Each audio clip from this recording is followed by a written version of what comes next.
What's up, everybody? It's me, Joey P, Joe Pizzapia, and Week 8 is quickly approaching in fantasy baseball. That means it's time to look around for some deals to be made, some wheeling, some dealing, some players to acquire, and maybe one or two to get rid of. But before we get into that, I want to remind you to like this video and subscribe to our YouTube channel, FantasyPros MLB, right now, and click that little bell for notifications for all of our great programs. So let's start with a veteran, and let's start with acquiring Justin Turner. That's right, the third baseman for the Los Angeles Dodgers has not gotten off to the best start this year. He's hitting .207 with a .629 OPS, but he's a career .294 hitter. I know he's old, but so am I, and I've got something left in the tank. And if you've paid attention recently, Justin Turner is starting to show some signs of life. So now is a great time to acquire him on the cheap. He can help you as a corner infield guy or as a utility guy, and you know that Dodger lineup is going to continue to produce runs. So Justin Turner is a name that I would look to acquire this week. Another guy to acquire is starting pitcher Robbie Ray. The reigning Cy Young has a .477 ERA, but he's still 7th in strikeouts in the major leagues with 58, and his xFIP is about a whole run lower than that .477 ERA. So what's happening with Robbie Ray? He's back to his old tricks of walking too many guys, and he's given up far too many home runs. He's given up 8 already. That's 8th worst in the major leagues. So the combination is a bad thing. He's putting some guys on base, and he's making bad pitches at the wrong time, and next thing you know, that ERA is ballooning a little bit. But Robbie Ray is still good for a lot of strikeouts and is probably going to bring that ERA down in the months ahead. Now is the perfect time to acquire Robbie Ray. You could probably even get him for somebody like a Merrill Kelly Plus, in my opinion, who's pitching way over his head for a team that's not very good. So look to acquire Robbie Ray because I'm sure somebody's been frustrated with that ERA. And I'm telling you right now, Robbie Ray with the strikeouts is always going to deliver. And I think that you've got a better rest of season ahead of you for the reigning AL Cy Young. Let's talk about another guy to acquire. And again, this is more on principle.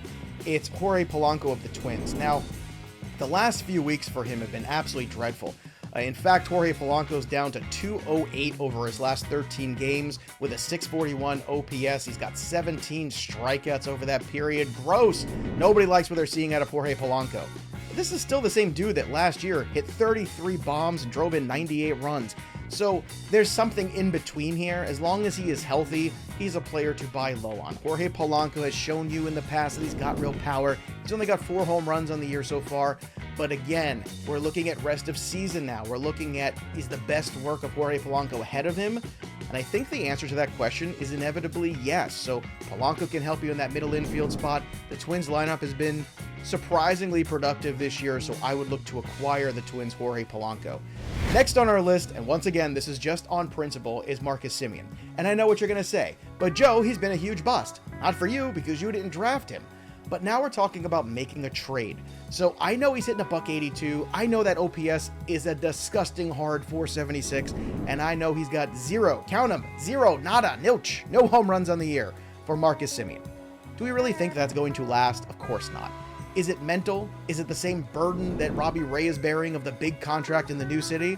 Probably. And eventually Marcus Semien will settle in and find himself. Remember Francisco Lindor last year, how bad he was? And at the end of the year, he found himself again. Now, Lindor is a much better player than Semien, but at the same point in time, I would look to acquire Marcus Semien just on principle. As long as he's healthy, this is the worst 40-game stretch he's probably had ever in his career.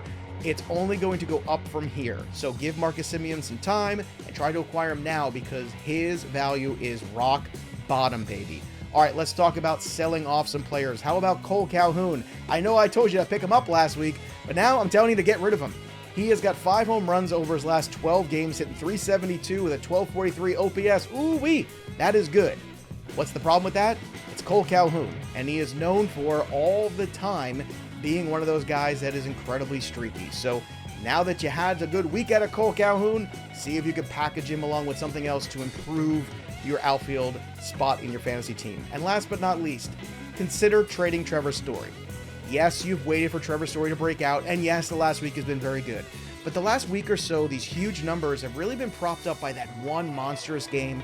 He's still got a lot of strikeouts, and I think that Trevor Story's future outside of Colorado is not going to be as exciting as his past.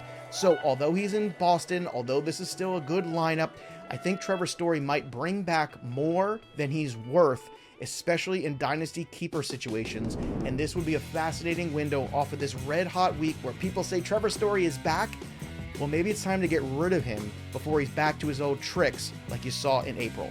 So those are the names, and I hope you go out there and make good trades this week. We'll be back, of course, again later in the week for another video talking about the players to add and drop this week in Major League Baseball. So just a reminder, once again, subscribe to our YouTube channel at FantasyPros MLB, and make sure you check out our podcast leading off live noon Eastern, 5 days a week, Monday through Friday, talking fantasy baseball right here on this very channel, and you can listen to the podcast version as well. That'll do it for me, but the story of the game goes on. I'm Joey P.